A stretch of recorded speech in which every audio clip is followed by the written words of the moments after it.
my blissful selves. Today, let us know in brief about the goal is one and the path is one.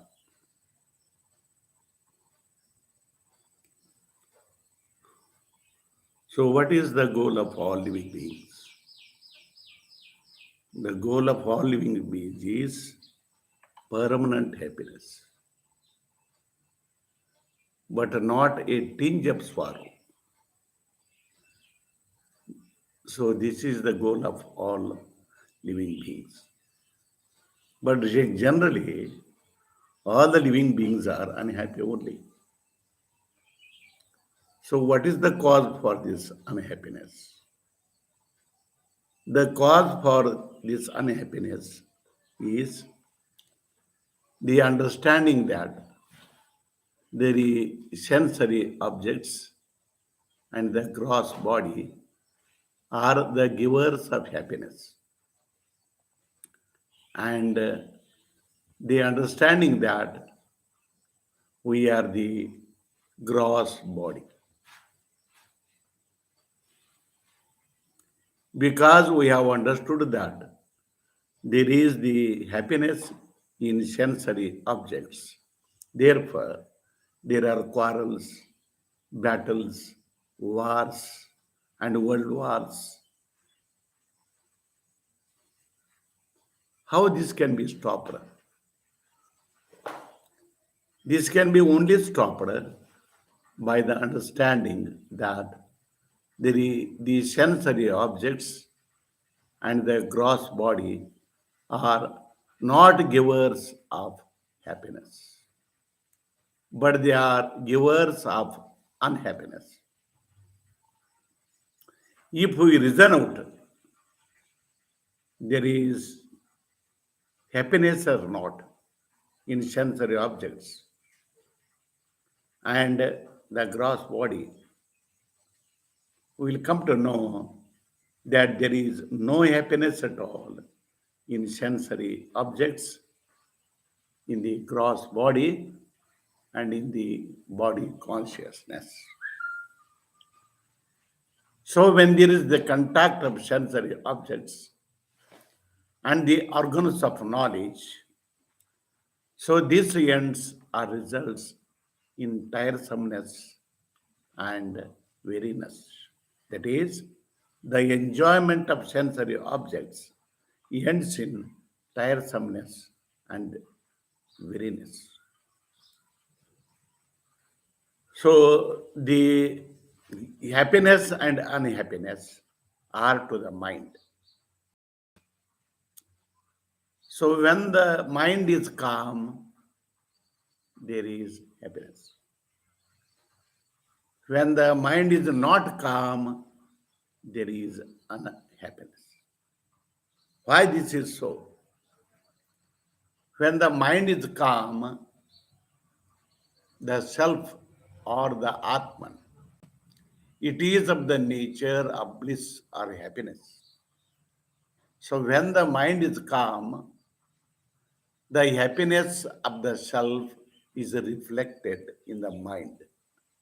And the happiness is experienced. Let it be any adjunct. But when the mind is calm, the happiness that is experienced is of the Atman or the self. But we have the misunderstanding that there is the happiness in sensory objects. So the contact of the sensory objects and the organs of knowledge. So this ends in tiresomeness and weariness. But when we enjoy the sensory objects, if the sensory object of our desire is obtained, because one person thinks that sweet gives happiness, and he says, I want sweet, I want sweet. and the mind becomes most agitated. It becomes a chanchala, and the happiness of the Atman is not reflected in that mind. When we get the sweet, so the mind becomes calm. And in that calm mind, the happiness of the Atman is reflected. But we think that it is of the sensory object. So this is the misunderstanding. And if we remove this misunderstanding, our mind becomes calm. Let us reason whether the happiness is there in the body or the mind. Whether the happiness is in the gross body or not. So there is no happiness in the gross body. When we have the body consciousness, so there is hunger, there is thirst, there is cold, there is bright sunlight, there is sultry, there is insult, there is disease, there is old age. We cannot see any objects, we cannot listen any words,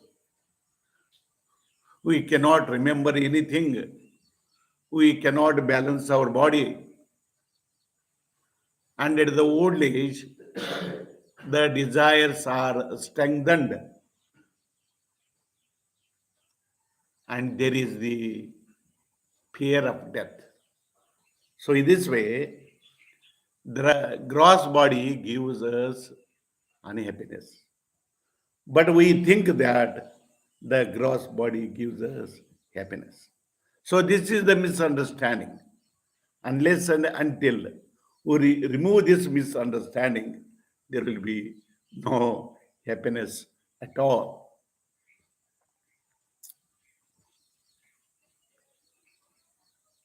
So when we will be enjoying the sensory objects, so at every sight, at every gross of food, whichever we think are givers of happiness, so our minds becomes calm. And in that mind, the happiness of the Atman or the happiness of the self has been reflected and experienced. So there is no happiness in sensory objects or the gross body. So if that is the case, where exactly the happiness is there?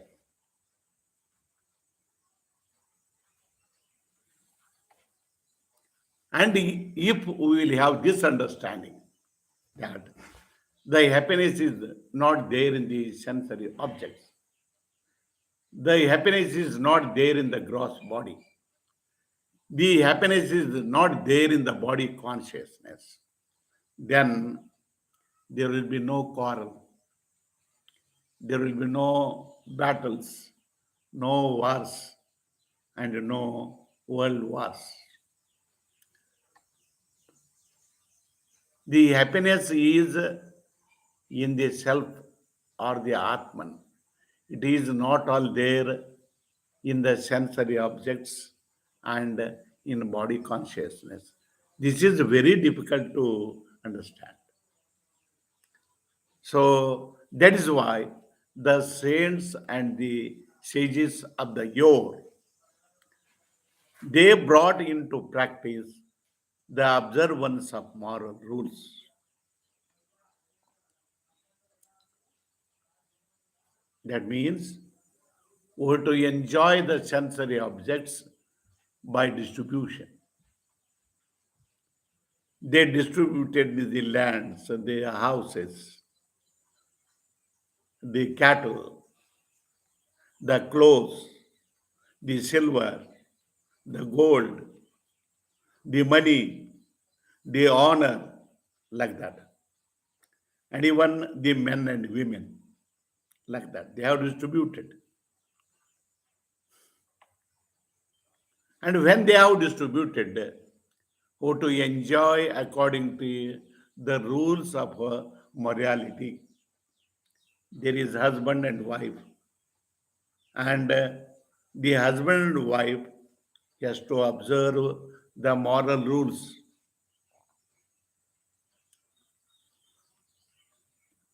They have to be trustworthy each other. The husband he has to be faithful to the wife, and the wife should be faithful to the husband like that.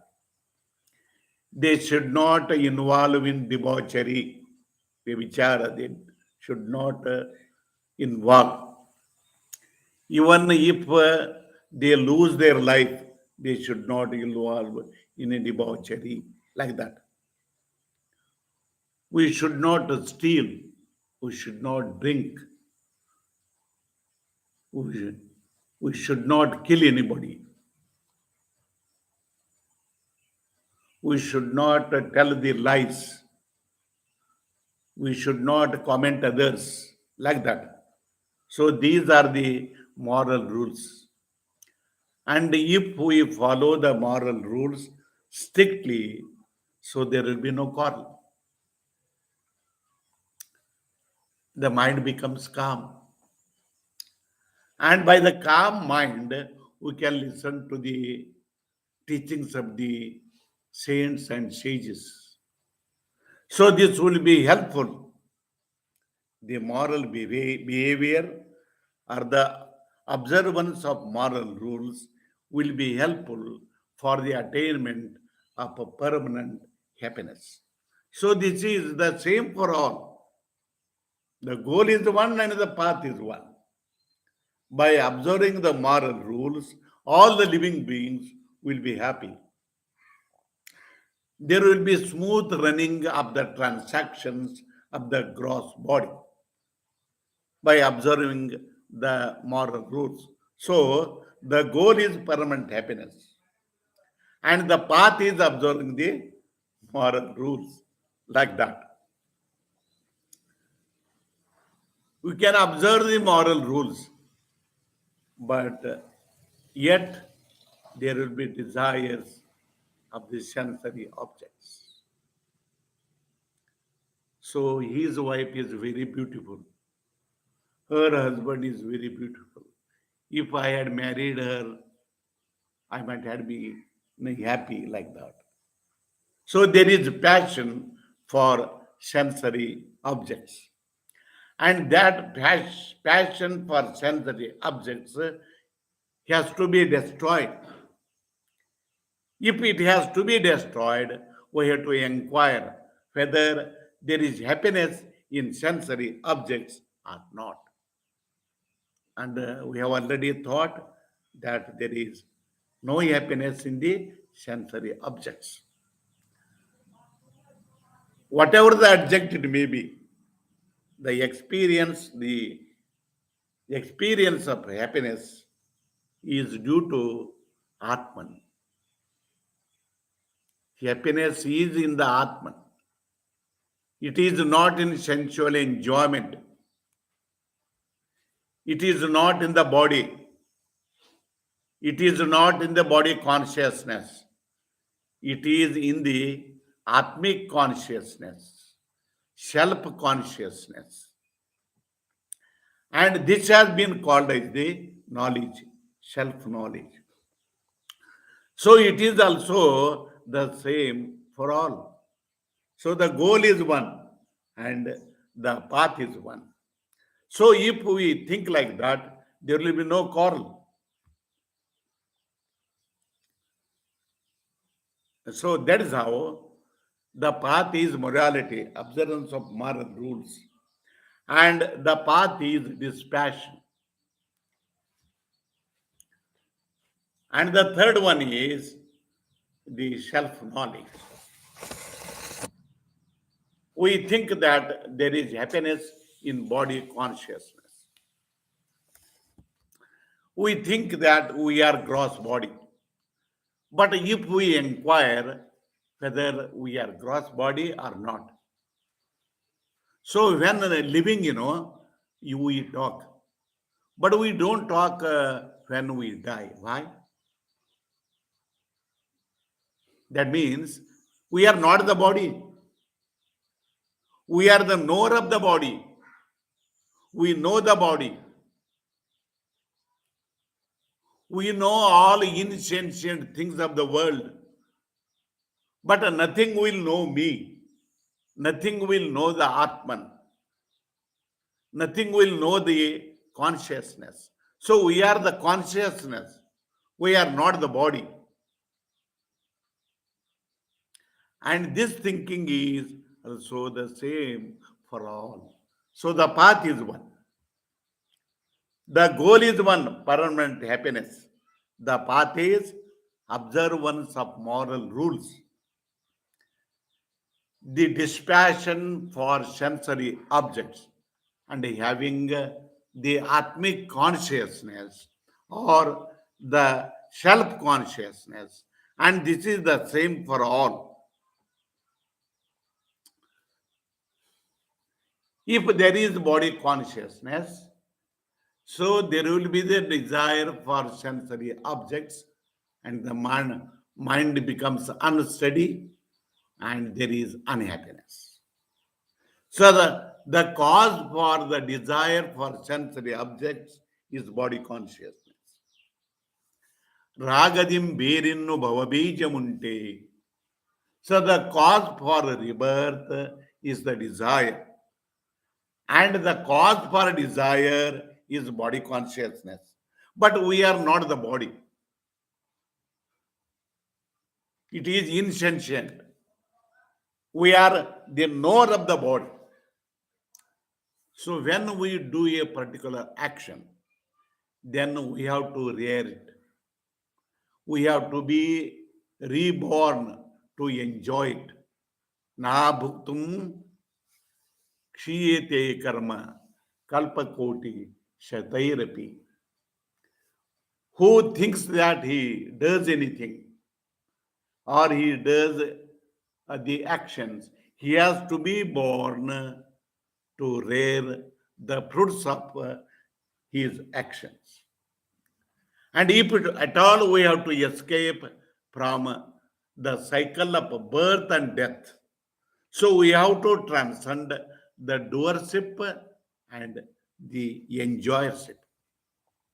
So the doership and enjoyership is there when we have body consciousness.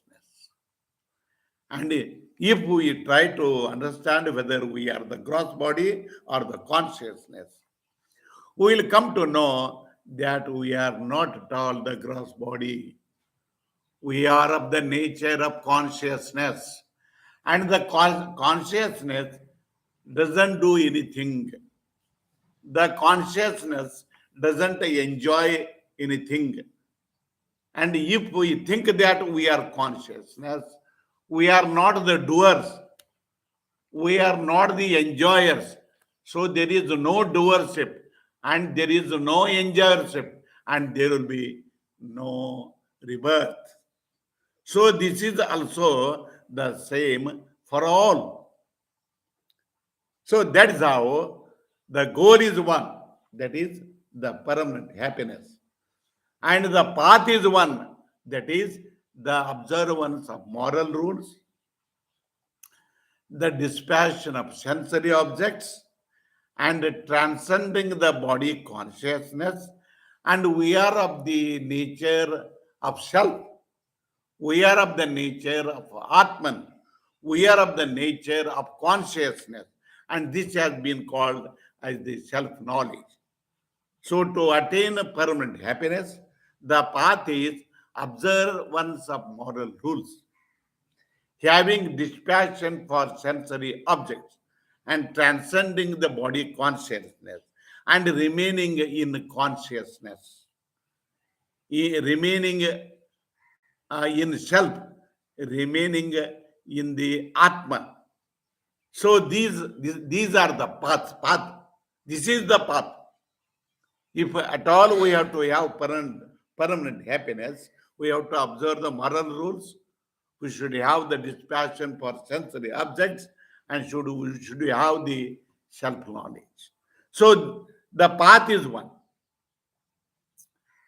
and the end is attaining the permanent happiness is also one. But people think that there are many paths to attain permanent happiness. For example, there is Hinduism, the Hindu religion. Islam, there is Islam. There is Jainism. There is Buddhism. There is Christianity. So, in this way, people quarrel in the name of religions. And they say, my religion is superior and your religion is inferior, like that. And they have been in a position to quarrel like that. So more blood has been shed in the name of religion. And it has been it is continued in the present also. And this will continue in the future also. So, if we think like that, the goal is one, that is the permanent happiness. The path is one, that is observing the moral rules, having dispassion for sensory objects, and having the self knowledge or the atmic knowledge. If at all we have to experience anything, for example, I am here and you have been here, and if at all I have the knowledge of you, so the mind has to be directed towards you. In the same way, if we have to attain permanent happiness, our mind has to be directed towards the self, towards the Atman. And when our mind will be in a position to be directed towards the self, it has been called meditation, dhyana. And when we will be in the dhyana of the self or the Atman, by constant practice, we will be in a position to attain the Jnana Samadhi. The Samadhi, the oneness of the intellect, can be attained by dhyana or by meditation of the self. Like that, attaining the self consciousness or attaining the super conscious state is also the same for all. So that is how the goal is same. That is permanent happiness. The path is same. That is observance of moral rules, dispassion for sensory objects, and attaining the atmic consciousness or the self knowledge. If that is why we have to quarrel like that, so better let us have this understanding that the permanent happiness can be attained only by observing the moral rules, having the dispassion for sensory objects, and having the knowledge of the self or the self knowledge, we can attain permanent happiness, and even at the end we attain the permanent happiness. All living beings can attain this. So in this way, the goal is one and the path is one. So by this I end my talk.